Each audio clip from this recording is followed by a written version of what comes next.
سبحان الله والحمد لله ولا إله إلا الله سبحان الله. بسم الله الرحمن الرحيم. الحمد لله رب العالمين، والصلاة والسلام على أشرف الأنبياء والمرسلين سيدنا محمد وعلى آله وصحبه وسلم تسليما. سبحانك اللهم لا علم لنا إلا ما علمتنا إنك أنت العليم الحكيم.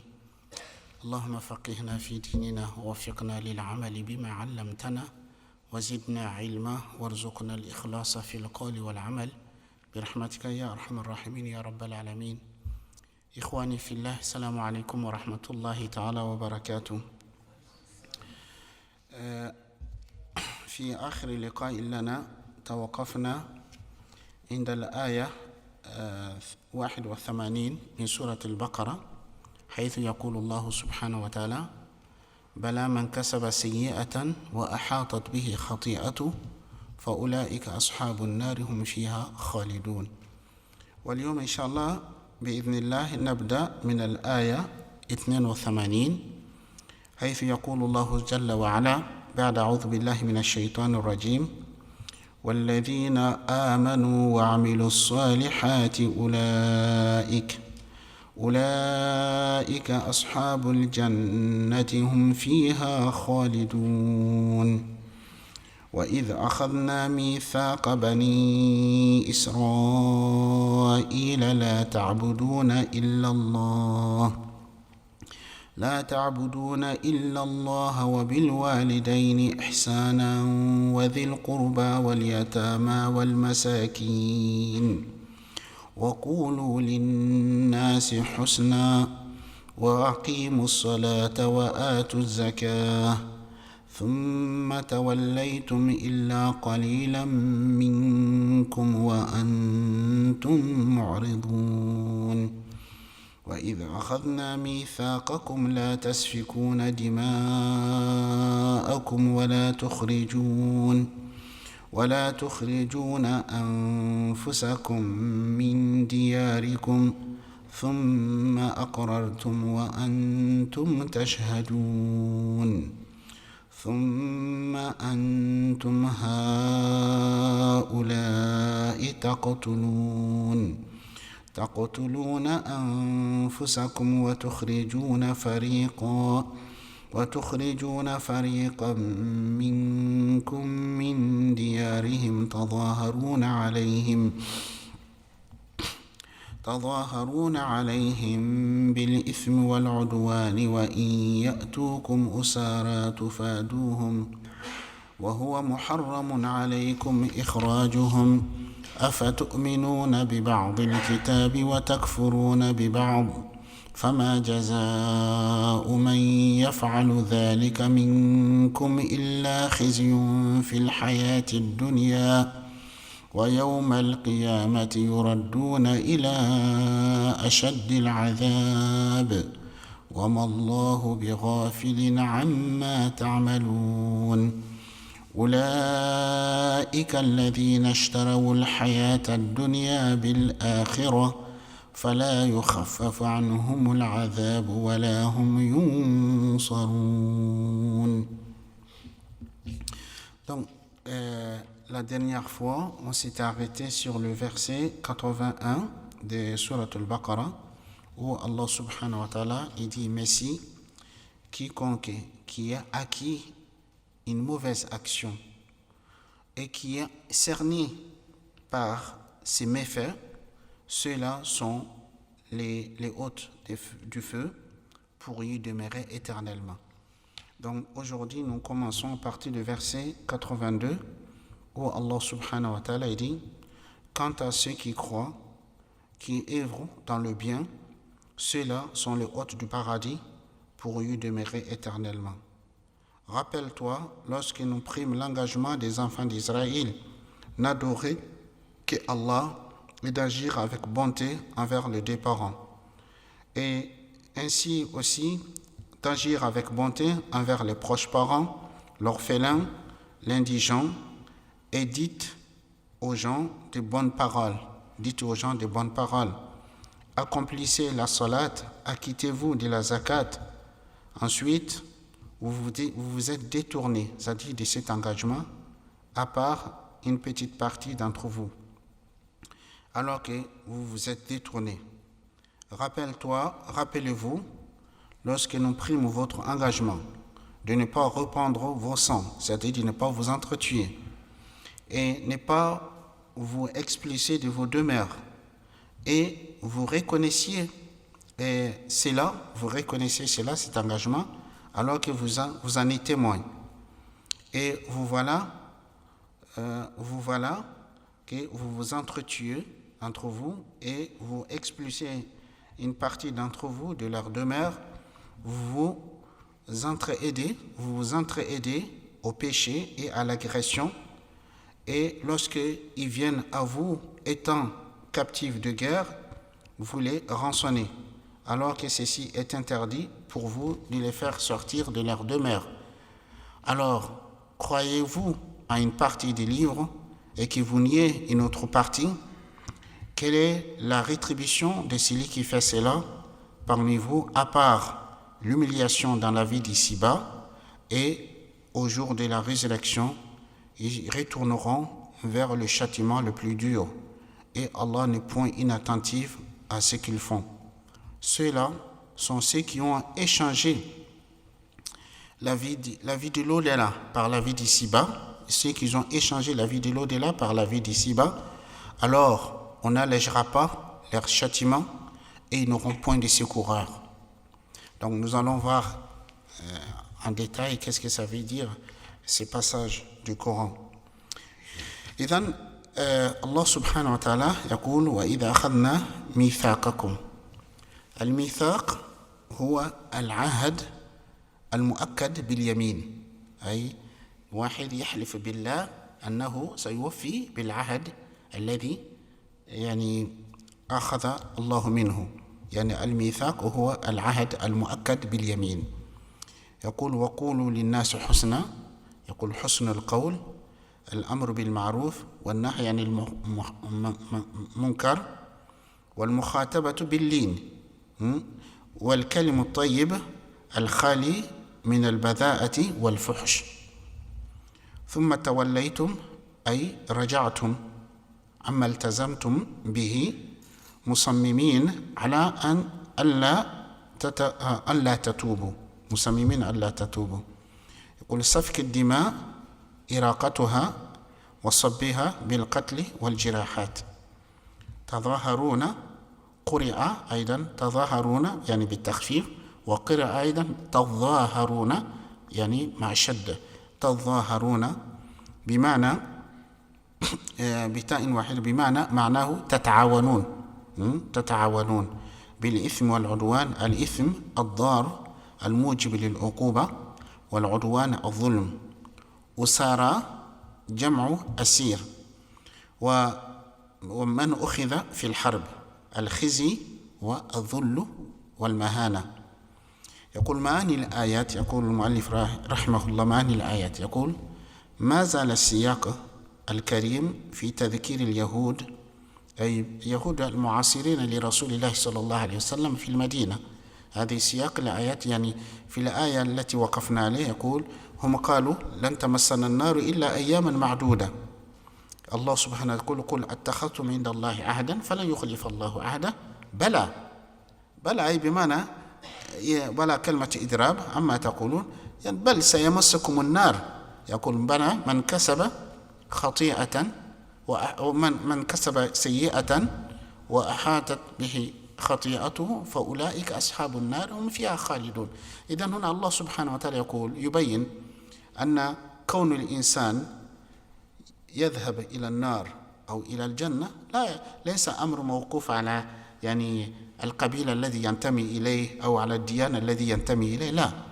الأمر هو كون الإنسان يذهب إلى الجنة هذا متوقف على الإيمان والعمل الصالح، وكون الإنسان يذهب إلى النار والعياذ بالله يتوقف على عدم الإيمان وعلى العمل السيء، عمل السيئات من الناس.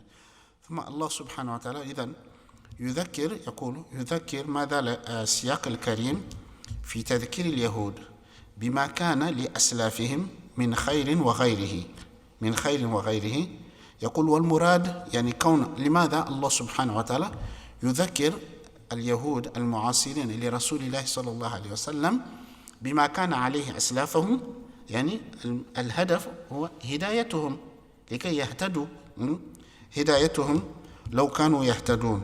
يقول لو كانوا يهتدون. إذن الله سبحانه وتعالى يقول والذين آمنوا وعملوا الصالحات أولئك أصحاب الجنة هم فيها خالدون. إذن يعني هنا يذكر أهل الجنة بعد ذكر أهل النار. هذا يعني في الترغيب، يعني أسلوب القرآن دائما يأتي الترهيب والترهيب، لأن الإنسان يعني يحتاج إلى هذا الأسلوب لكي يسلك الطريق المستقيم. ثم يقول وقد ذكرهم في الآية 83 بما أخذ الله تعالى عليهم في التوراة من عهود ومواثيق على أن يعبدوا الله وحده ولا يشركوا في عبادته سواه. الله سبحانه وتعالى يقول وإذا أخذنا ميثاق بني إسرائيل، أي بمعنى أن الله سبحانه وتعالى أخذ من بني إسرائيل عهدا مؤكدا باليمين.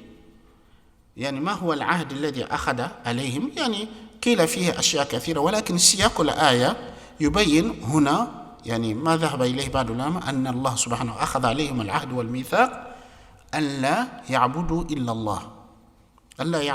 الله، بمعنى ويقول الإمام القرطبي عبادة الله سبحانه وتعالى هو إقرار توحيده، عبادة الله هو إقرار توحيده والإيمان برسله والعمل بما أنزل في كتبه.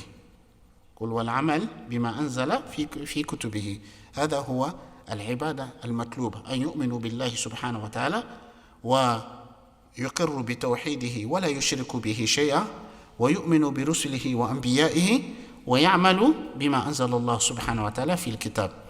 يقول وإذا أخذنا ميثاق بني إسرائيل لا تعبدون إلا الله، أن لا يعبدوا إلا الله سبحانه وتعالى، وبالوالدين إحسانا.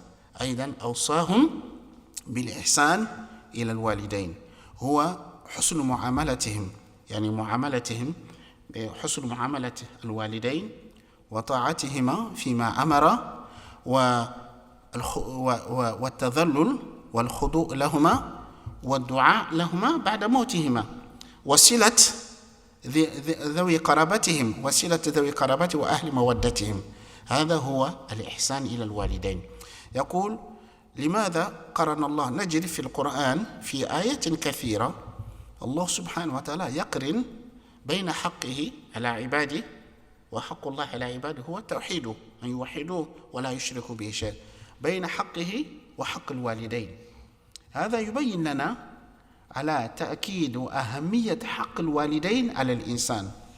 يعني في آيات كثيرة، مثلا في هذه الآية وإذا أخذنا ميثاق بني إسرائيل لا تعبدون إلا الله وبالوالدين إحسانا. وجاء في سورة النساء واعبدوا الله ولا تشركوا به شيئا وبالوالدين إحسانا. وجاء في سورة الإسراء وقضى ربك ألا تعبدوا إلا إياه وبالوالدين إحسانا. يعني دائما يأتي بعد ذكر حق الله علينا ذكر حق الوالدين. هذا يبين على أن حق الوالدين يعني آكد، يعني حق مؤكد. ولأن يقول الإمام كما يقول الإمام القرطبي لأن النشأة الأولى من الله سبحانه وتعالى، يقول النشأة الأولى الله سبحانه وتعالى هو الذي خلقنا من الأدم، والنشأة الثانية يقول بالتربية يكون من الوالدين. فلذلك الله سبحانه وتعالى عظم حقهما على الإنسان. ألا تعبدوا إلا الله وبالوالدين إحسانا. إذن أمرهم، أخذ عليهم الميثاق أن لا يشركوا مع الله سبحانه وتعالى أحدا، وأن لا يعبدوا غير الله سبحانه وتعالى، وأن يحسنوا إلى الوالدين وبالوالدين إحسانا، وأن يحسنوا إلى الوالدين. وكذلك يقول وبالوالدين إحسانا وذي القربى واليتامى والمساكين وقولوا للناس حسنا. أيضا أوصاهم الله سبحانه وتعالى الإحسان إلى ذي القربى. ذي القربى هي قرابة الإنسان، يعني سواء كان من جهة أبيه أو من جهة أمه. كل إنسان له صلة، كل إنسان له مع الإنسان مع شخص صلة من جهة أبيه أو من جهة أمه.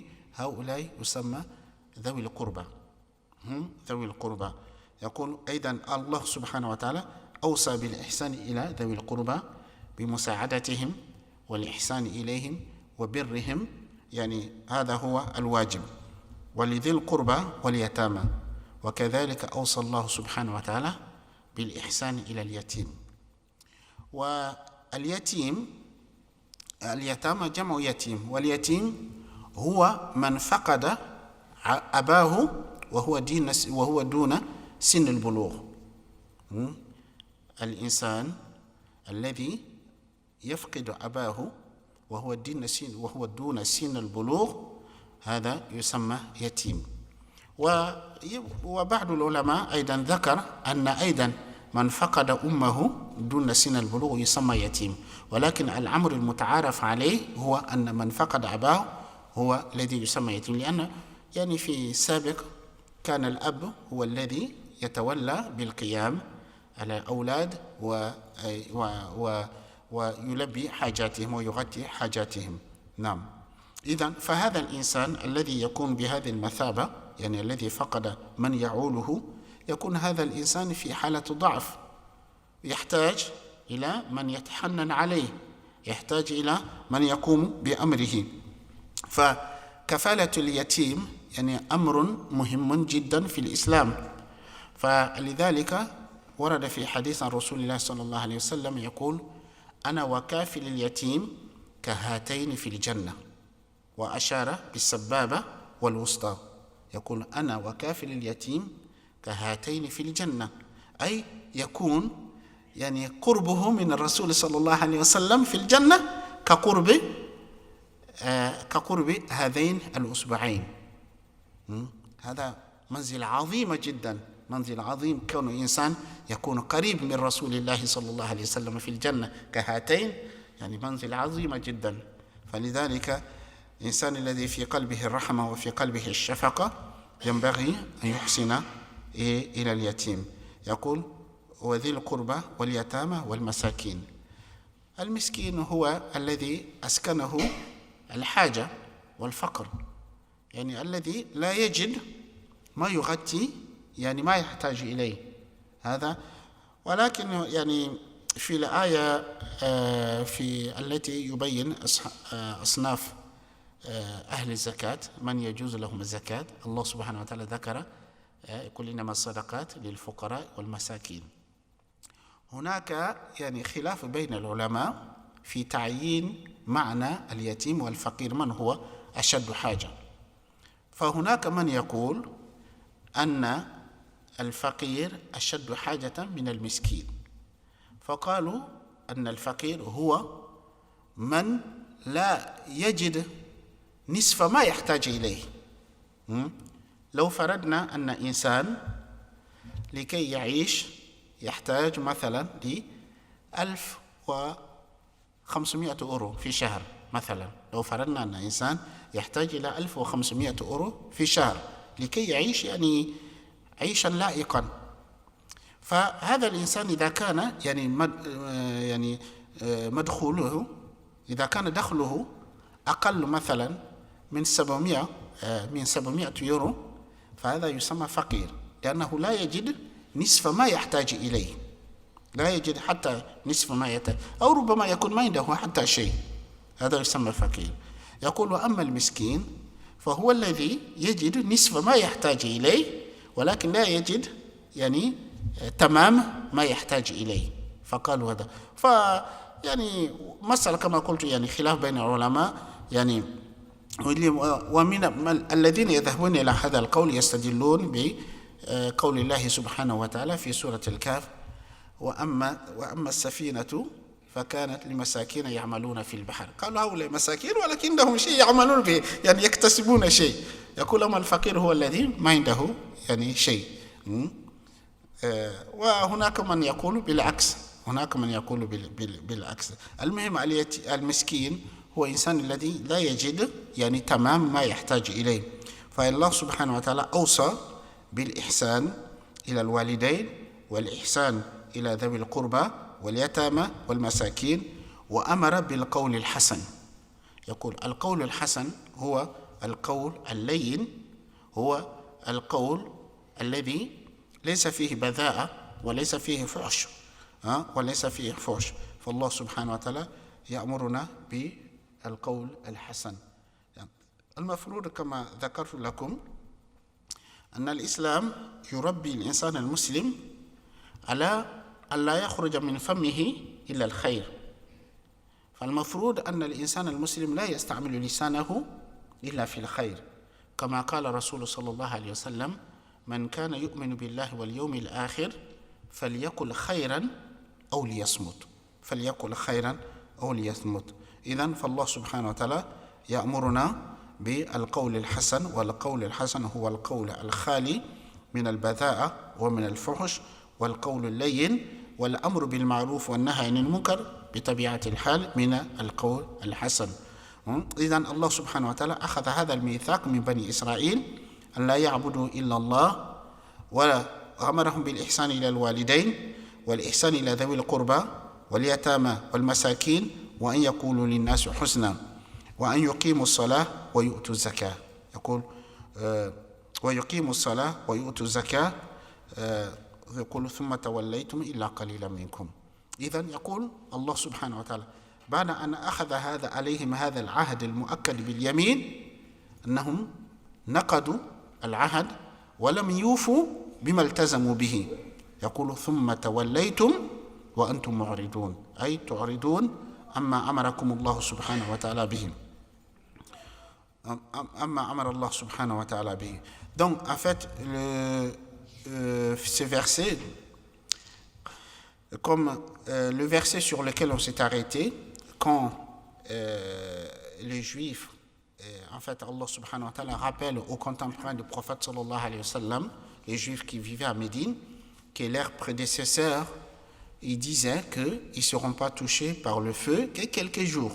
Quelques jours, comme on avait dit, ils disaient, si jamais ils devraient être châtiés, ils ne vont pas être châtiés pendant longtemps, ils vont être châtiés pendant 40 jours. Après, Allah va les faire sortir, ils vont être remplacés par d'autres personnes. Allah subhanahu wa ta'ala demande, c'est leur prétention, il dit, Attakhastum min Allah ahadan, est-ce que vous avez pris un engagement auprès d'Allah? Est-ce que Allah vous a donné un engagement? Si Allah vous a donné un engagement, Allah ne manquera pas à son engagement. Ensuite, il dit, mais si man kasaba sayya, quiconque qui a acquis une mauvaise action, wa ahatat bihi khati'atuhu, qui sera cerné par ses fautes, fa ulaika ashabun nar, ceux-là sont les hôtes du feu, hum fiha khalidun, pour y demeurer éternellement. Ensuite, il dit walladina amanu, quant à ceux qui croient, wa amilu salihat, et qui œuvrent dans le bien, qui accomplissent des bonnes œuvres, ulaika ashabul jannah, ceux-là sont les hôtes du paradis, hum fiha khalidun, pour y demeurer éternellement. Donc en fait, Allah il leur dit, le fait qu'une personne soit destinée au paradis ou en l'enfer, ça ne dépend pas de quelle race, de quelle tribu, de quelle religion. Ça dépend surtout, est-ce que la personne a la foi, elle croit en Allah subhanahu wa ta'ala, est-ce qu'elle fait du bien? Si la personne croit en Allah et fait du bien, il sera destiné au paradis. Si la personne ne croit pas en Allah et qui fait du mal, il sera destiné à l'enfer. Quoi qu'il en soit, sa race, quoi qu'il en soit, son appartenance religieuse ou autre.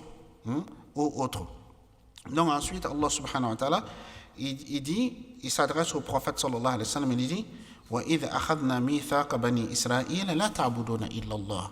Il dit, rappelle-toi, lorsque nous prîmes l'engagement des enfants d'Israël. Donc en fait, al-mithaq, le mot mithaq, c'est un engagement, mais confirmé avec des serments. C'est-à-dire, Allah les a fait jurer qu'ils vont respecter leur engagement. Il les a fait jurer qu'ils vont respecter leur engagement. Donc il dit, donc c'est un engagement confirmé. Donc, il dit, rappelle-toi, lorsque nous prîmes l'engagement des enfants d'Israël, donc quel est cet engagement que Allah a pris d'eux? Allah ta'budu illallah, n'adorer que Allah. C'est-à-dire de ne rien associer à Allah subhanahu wa ta'ala, de ne rien adorer en dehors d'Allah subhanahu wa ta'ala. Imam Qurtubi, dans son tafsir, il dit, l'adoration, adorer Allah, il dit, ça veut dire le fait d'affirmer son unicité, qu'il n'y a point de divinité en dehors de lui, il n'y a point d'autre Seigneur que lui, d'affirmer ou de confirmer son unicité et de croire en ses messagers et de mettre en pratique ce qu'il a révélé dans ses livres. Il dit, c'est ça l'adoration d'Allah. Adorer Allah, donc, c'est de réaliser son unicité, de ne rien associer à lui, de croire en ses messagers et de mettre en pratique ce qu'il a révélé dans ses livres. Allah ta'budu illallah. Donc Allah, il a pris un engagement de ces gens de n'adorer que Allah subhanahu wa ta'ala, wa bil walidayni ihsana, et d'agir avec bonté envers les deux parents, c'est-à-dire le père et mère. En fait, cette liaison entre le devoir qu'on a vis-à-vis d'Allah subhanahu wa ta'ala et le devoir qu'on a vis-à-vis de ses deux parents est fréquent dans le Coran. À maintes reprises, Allah subhanahu wa ta'ala fait ces liaisons entre le devoir qu'on a vis-à-vis de lui et le devoir qu'on a vis-à-vis des parents. Par exemple, dans ces versets, c'est ce qui est dit. Et dans Surat An-Nisa, Allah subhanahu wa ta'ala dit « Wa'budullaha wa la tushriku bihi shay'a » Adorez Allah et ne rien lui associer. « Wa bil walidayni ihsana » Et agissez avec bonté à l'égard des parents.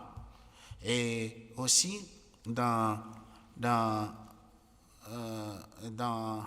Surat Al-Isra, Allah subhanahu wa ta'ala dit wa qada rabbuka alla ta'budu illa iyyah wa bil walidayni ihsana.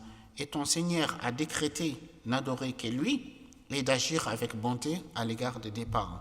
Donc vous voyez, chaque fois Allah il parle de son droit qui est le fait de n'adorer que lui, et il fait suivre par le droit que les parents ont sur l'enfant. Cela nous montre vraiment à quel point c'est important, c'est très exigé, les devoirs que l'enfant a vis-à-vis de ses parents. Puisque après notre devoir vis-à-vis d'Allah et son messager, c'est en second lieu, c'est les devoirs qu'on a vis-à-vis de nos parents.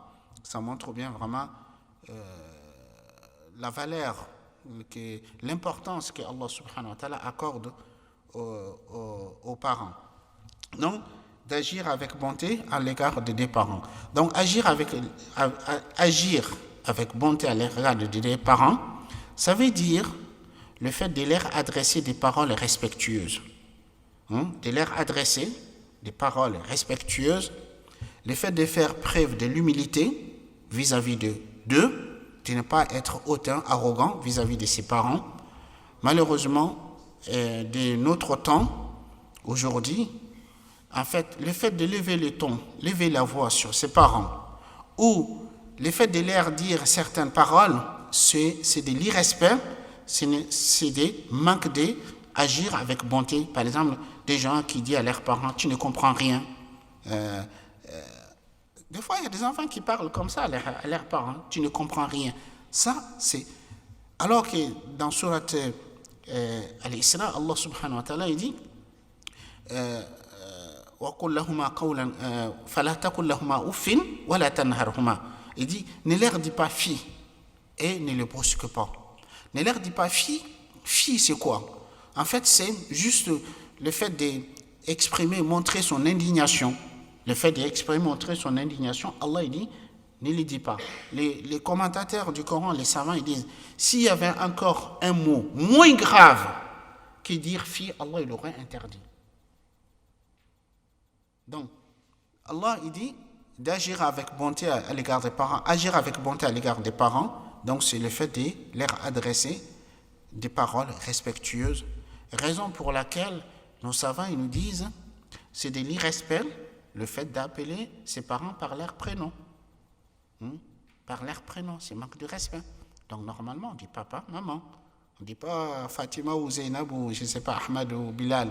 Non, c'est du respect, c'est de l'irrespect. Donc on doit les appeler par papa, maman, et quand on est avec eux, quand on est avec son père, on ne marche pas devant lui, on marche derrière lui. Et aussi on fait preuve de l'humilité.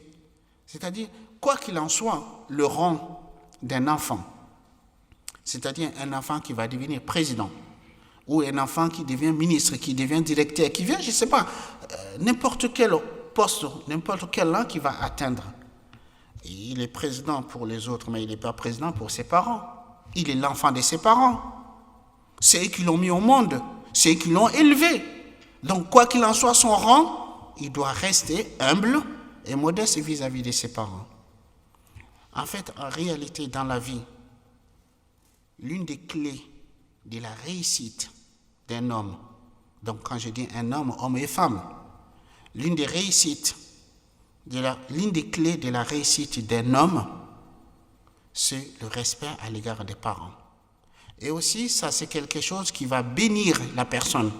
La personne aura la bénédiction d'Allah subhanahu wa ta'ala. Ça veut dire, il va être assisté par Allah pour réussir tout ce qu'il entreprend, sur le fait d'être respectueux à l'égard de ses parents. Ça, c'est la raison pour laquelle il y a un homme aujourd'hui qui est le président turc. J'ai beaucoup d'estime, beaucoup de respect pour cet homme. Car parmi les choses que j'ai appris de cet homme, on disait qu'avant qu'il ne devienne président, il avait l'habitude, tous les jours, avant d'aller dans son travail, il va chez sa mère le matin, il va la saluer et il embrassait ses pieds avant de sortir de la maison. Il embrassait les pieds de sa mère avant de partir au travail. Et quand il devient président, pareil, le lendemain, il va chez sa mère pour la saluer et il se baisse pour embrasser le pied de sa mère. Sa mère, elle lui dit, non, mon fils. Il dit, ne fais plus ça. Maintenant, tu es devenu président. Il dit à sa mère, est-ce que le paradis est interdit au président? Est-ce que le paradis est interdit au président? Allah subhanahu wa ta'ala dit, le paradis est sous le pied de la mère. Il se baisse, il embrasse le pied de sa mère, jusqu'à la mort de sa mère. Puisqu'il a tout compris. En réalité, aujourd'hui, les enfants, ils ne connaissent pas la valeur de leurs parents, la valeur de la mère, la valeur du père, le respect qu'on doit aux parents. Mais aujourd'hui, vraiment, les enfants d'aujourd'hui, puis c'est en fait, en réalité, malheureusement, la société dans laquelle nous vivons, cette société a perdu ses repères, a perdu ses valeurs. Donc aujourd'hui, à l'école, on n'éduque plus au respect, au contraire, on éduque à l'irrespect. Et malheureusement, le musulman, dans ce contexte, nous aussi, nous avons perdu nos valeurs. Avant, il y avait une façon, il y avait une manière d'éduquer ces enfants. Donc, on est dès leur jeune âge, on les éduquait au respect, comment ils doivent s'adresser aux adultes, aux plus âgés, à leurs parents, comment ils doivent se comporter. Mais maintenant, non. Maintenant, quelqu'un qui veut éduquer ses enfants selon cette méthode, il est archaïque. Il est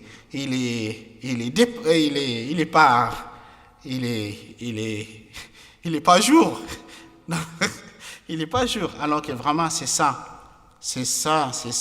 en réalité.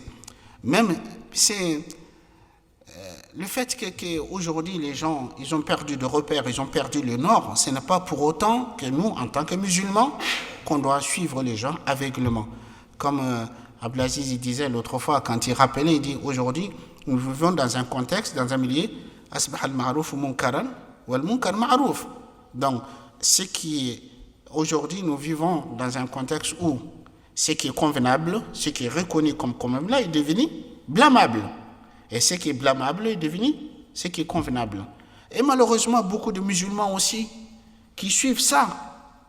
Beaucoup de musulmans qui suivent ça. C'est ça qui est déplorable. À la rigueur des gens qui ne croient pas en Allah subhanahu wa ta'ala, qui ne croient pas qu'ils vont être ressuscités demain, qui ne croient pas au paradis et l'enfer, qui se comportent comme des animaux, je dirais c'est normal.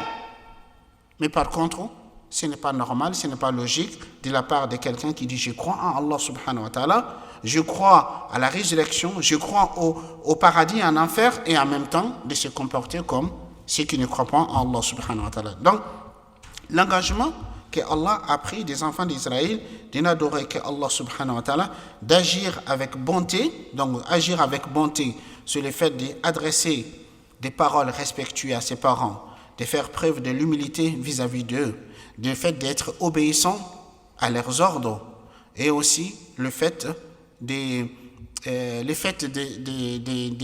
maintenir le lien avec leurs proches. Toute personne avec qui on a les liens du côté de part de nos parents, que ce soit du côté du père ou du côté de mère, de maintenir le lien, et aussi le fait d'entretenir la relation avec leurs amis et des gens qui étaient proches d'eux. Une fois, Abdullah ibn Omar, radiallahu anhu, il est en voyage, il rencontre un bédouin. Et Abdullah ibn Omar, il descend, il les salue vraiment chaleureusement, et ensuite il avait un manteau, il enlève, il donne à cet homme. Les gens qui étaient avec lui, il dit, mais Ibn Omar, il dit, ça c'est un bédouin, si tu avais donné quelque chose moins que ça l'aurait suffi, il serait heureux. Si tu lui avais donné quelque chose moins que ça, il sera content, il sera heureux.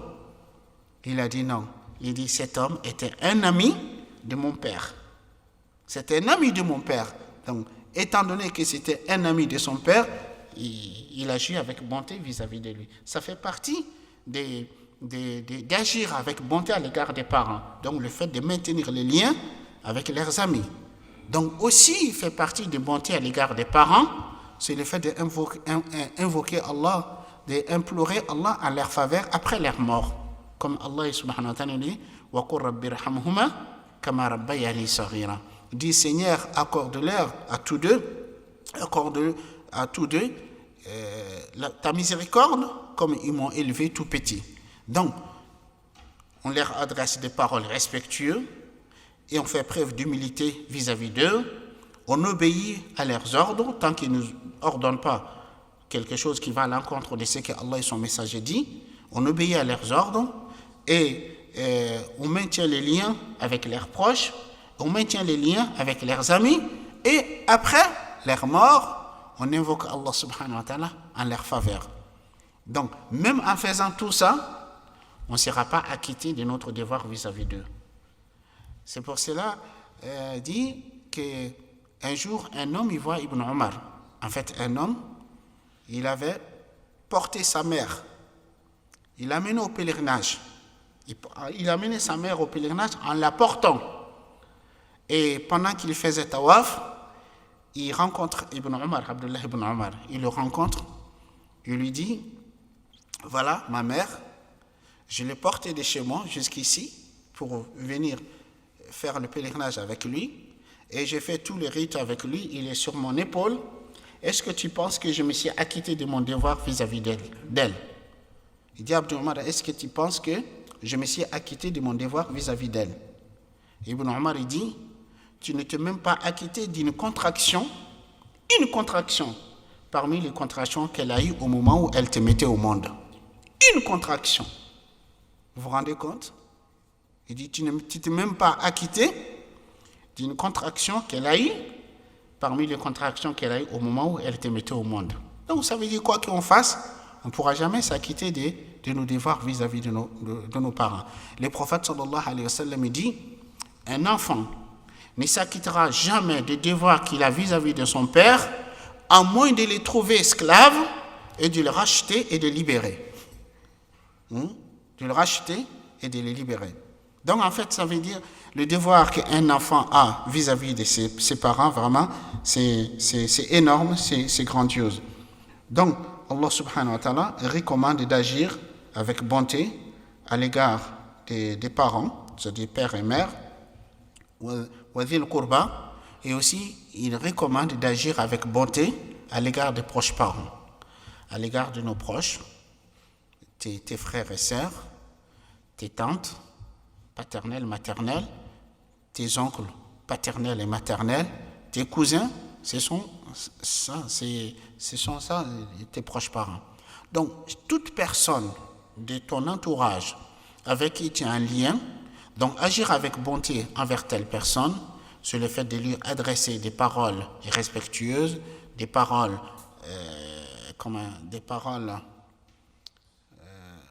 layines, comment dire, des paroles douces, et le fait que quand ils ont besoin de toi, ils ont besoin de toi, que tu leur viennes en aide, et quand ils ont la joie, de partager leur joie, et quand il leur arrive un malheur, de le consoler. Donc, c'est ça, agir avec bonté à l'égard de ses proches parents. Et même dans les cas où, s'il y en a parmi eux qui est méchant envers toi, qui se comporte mal envers toi, qui rompt le lien envers toi, tu dois maintenir le lien avec lui. Donc, en fait, le fait que l'un de nos proches parents, qui sont mauvais, qui sont méchants, qui se comportent mal vis-à-vis de nous, ça ne nous donne pas le droit d'agir de même façon vis-à-vis de lui. C'est pour cela que le prophète sallallahu alayhi wa sallam dit « Laysa al-wasil bil-mukafi' wa innama al-wasil man idha qata'ahu aqaribuhu wasalahum » Donc il dit le maintenir de liens de parenté, le prophète sallallahu alayhi wa sallam dit le maintenir de liens de parenté, ce n'est pas celui qui agit par réciprocité.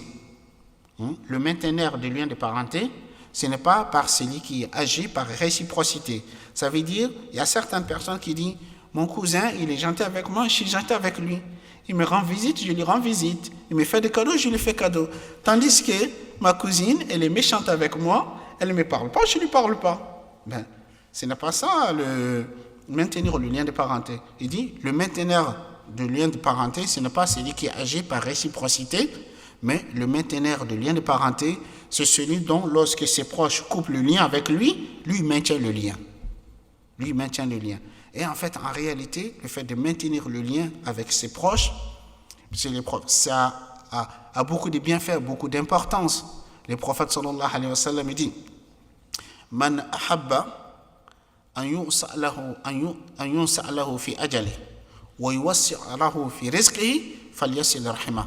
Le prophète sallallahu alayhi wa sallam dit celui qui veut qu'on allonge, on prolonge sa vie, celui qui veut que Allah prolonge, qu'Allah lui donne une longue vie, et qui veut que Allah élargit ses faveurs en sa faveur, qu'Allah lui donne davantage de bien, qu'il maintient le lien de parenté. Le fait de maintenir le lien de parenté, ça veut dire Allah il va bénir ta vie, et aussi Allah il va t'ouvrir les portes des bénédictions. Donc, d'agir avec bonté avec les proches parents, et aussi d'agir avec bonté à l'égard des orphelins. En fait, l'orphelin, selon les savants musulmans, c'est un enfant qui perd son père avant l'âge de puberté. Un enfant qui perd son père avant l'âge de puberté est reconnu comme orphelin. Pourquoi le père? Parce qu'en général, c'est le père qui subvient aux besoins de foyer, qui prend en charge, qui veille sur ses enfants. Donc, mais aussi, certains savants ils disent aussi que même aussi un enfant qui a perdu sa mère en bas âge, c'est-à-dire avant l'âge de puberté, aussi est considéré comme orphelin. Mais ce qui est reconnu par la majorité des savants, c'est surtout celui qui perd son enfant son père avant l'âge de puberté. Donc, Allah dit, il a pris un engagement de n'adorer qu'Allah, d'agir avec bonté avec ses parents, d'agir avec bonté avec ses proches parents et d'agir avec bonté à l'égard des orphelins. Et réellement, prendre soin d'un orphelin, c'est quelque chose de très très méritoire, très important dans l'islam. Parce qu'un orphelin, c'est quelqu'un qui est fragile, c'est quelqu'un qui a besoin de bienveillance, c'est quelqu'un qu'on a besoin qu'on prenne soin de lui, qui est dans une position de faiblesse. Donc, raison pour laquelle le prophète sallallahu alayhi wa sallam dit Je serai au paradis avec les parrains d'un orphelin comme ses 2 doigts. Je serai au paradis avec les parrains d'un orphelin comme ses 2 doigts. C'est-à-dire, la personne qui parraine, qui prend soin d'un orphelin avec bienveillance, il sera aussi proche du prophète sallallahu alayhi wa sallam au paradis comme ses 2 doigts. Quel honneur être avec le prophète sallallahu alayhi wa sallam et être proche du prophète sallallahu alayhi wa sallam. Et réellement, c'est très très important le fait de prendre soin des orphelins, des gens qui sont en une position de faiblesse. Et ça me vient à l'esprit une histoire que j'avais entendue d'un imam qui disait lors d'une khutbah. Il dit, il y a quelqu'un, un homme au Maroc, qui a rêvé du prophète sallallahu alayhi wa sallam. Et le prophète lui dit, va dire à un tel qui fait partie des gens du paradis, ou bien qui sera avec moi au paradis, quelque chose comme ça.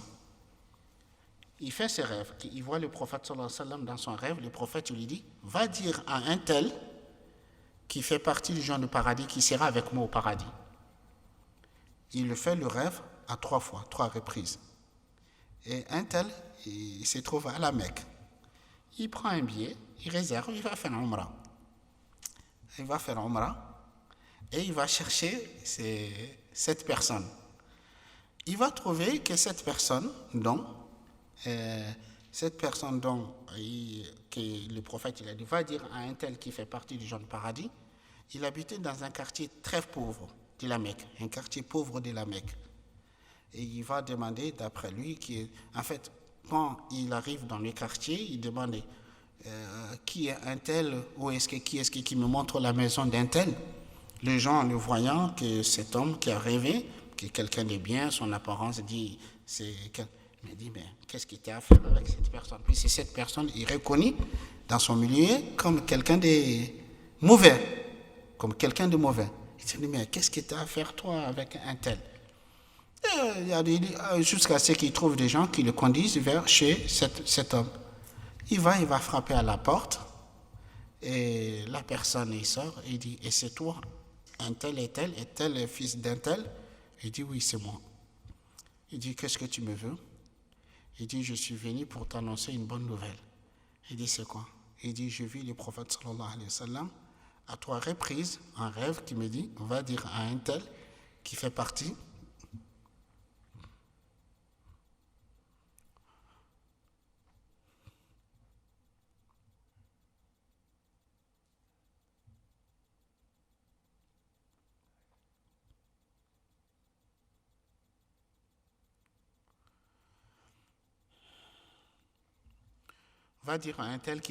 du genre du paradis.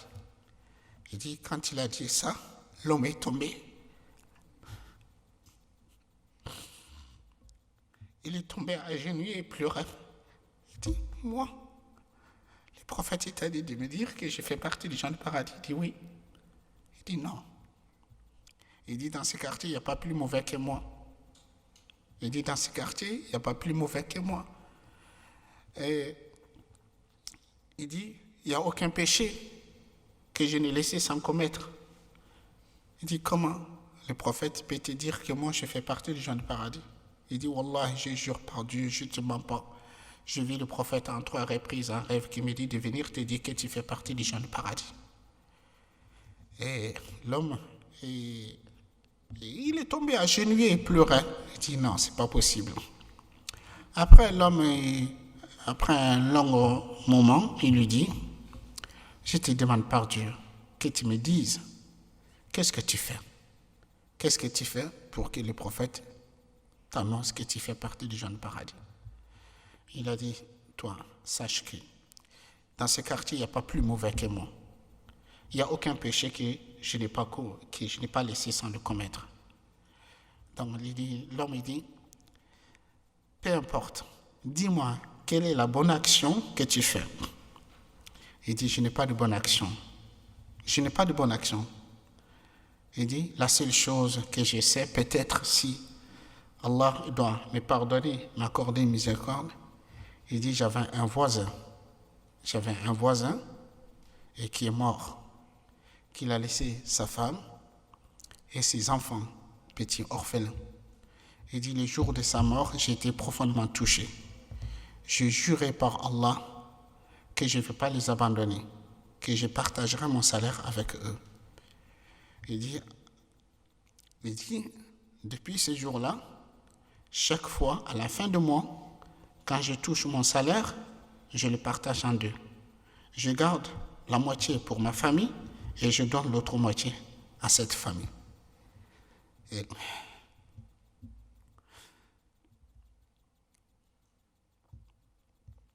l'homme dit, c'est par là. C'est le prophète sallallahu alayhi wa sallam, il dit, Ana wa kafil yatim ka'atayni fil jannah. Moi et le parrain de l'orphelin, nous serons comme ça au paradis. Cet homme, par cette générosité, cette bienveillance, cette bonté, Allah, il a eu cette bonne annonce. Et l'homme, il dit, quand il lui a annoncé ça, il dit, la personne, elle ne priait pas.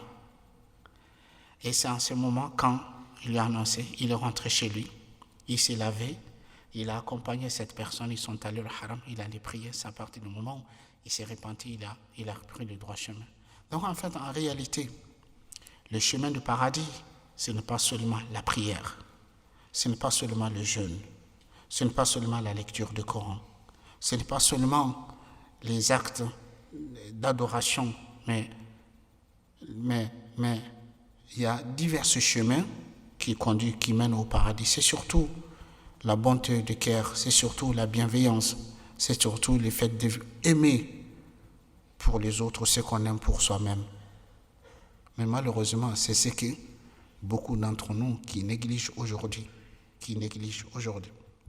Donc, wadil qurba wal yatama, et d'agir avec bonté à l'égard des proches parents, à l'égard des orphelins, wal masakin, et aussi les indigents, les gens qui sont dans le besoin, des gens qui n'arrivent pas à couvrir leurs besoins. Et dites des bonnes paroles aux gens. Dites des bonnes paroles aux gens. En fait, la bonne parole, c'est la parole douce, la parole qui ne comprend pas des grossièretés, qui ne comprend pas des insultes. Et dites aux gens de bonnes paroles. Et accomplissez la prière. Et acquittez-vous de la zakat. Il dit ensuite vous vous êtes détourné, c'est-à-dire vous avez manqué à cet engagement que vous avez fait vis-à-vis d'Allah. Vous avez violé votre engagement et vous vous êtes détourné. Vous vous êtes détourné.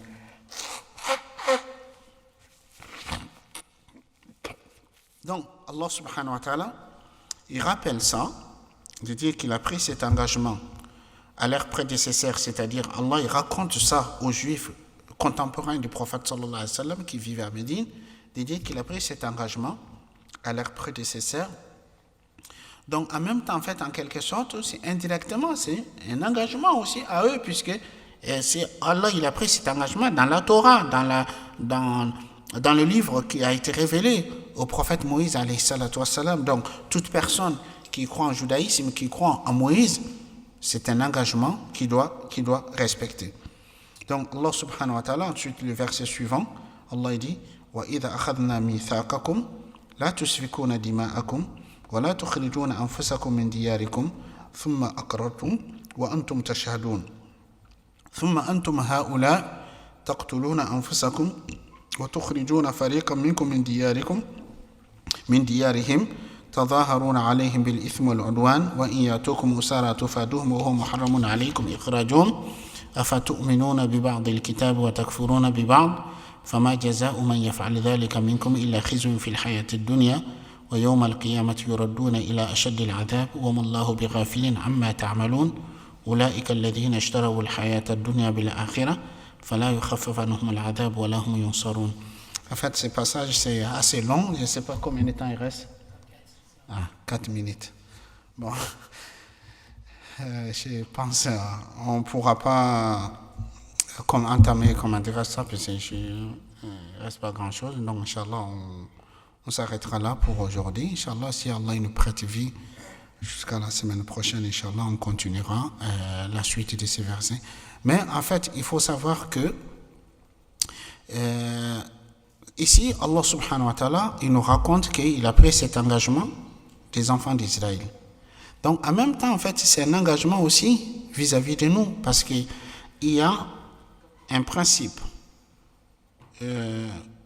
reconnu chez les savants musulmans, dit « Shar'u man qablana, shar'un lana, ma lam yarid fi al-Qur'an wa sunna, ma yanha an dhalik » Donc, il dit ce que Allah a légiféré pour ceux qui nous ont précédés. C'est-à-dire les ordres que Allah a légiférés à ceux qui nous ont précédés. Et aussi, c'est une législation pour nous, tant que dans le Coran ou dans la Sunna, il n'y a pas quelque chose qui contredit cela. Donc, en fait, lorsque Allah subhanahu wa ta'ala dit qu'il a pris cet engagement des enfants d'Israël, en même temps aussi, c'est un engagement de toute personne qui croit en Allah subhanahu wa ta'ala au jour dernier. Il doit respecter cet engagement parce que ce sont des bonnes valeurs, des valeurs de la justice, des valeurs d'équité, des valeurs de bienfaisance et de la bienveillance que le musulman ou le croyant il doit avoir dans son quotidien.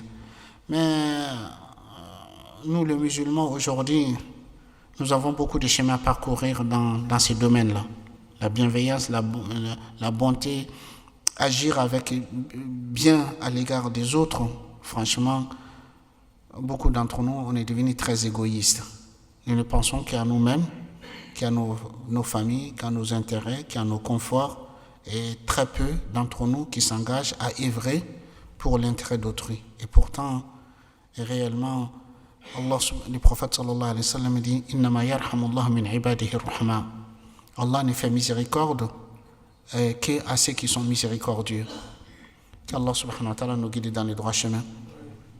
ربنا اغفر لنا ذنوبنا وإسرافنا في أمرنا وثبت أقدامنا وانصرنا على القوم الكافرين اللهم إنا نسألك الهدى والتقى والعفاف والغنى اللهم إنا نسألك موجبات رحمتك وعزائم مغفرتك والغنيمة من كل بر والسلامة من كل إثم والفوز بالجنة والنجاة من النار اللهم اغفر لنا ولوالدينا وارحمهم كما ربونا صغارا اللهم اغفر للمؤمنين وللمؤمنات وللمسلمين والمسلمات الأحياء منهم والأموات برحمتك يا أرحم الراحمين ربنا آتنا في الدنيا حسنة وفي الآخرة حسنة وقنا عذاب النار اللهم صل وسلم وبارك وانعم على عبدك ورسولك محمد وعلى آله وصحبه وسلم تسليما سبحانك اللهم بحمدك نشهد أن لا إله إلا أنت نستغفرك ونتوب إليك سبحانك رب العزة ما يصفون وسلام على المرسلين والحمد لله رب العالمين.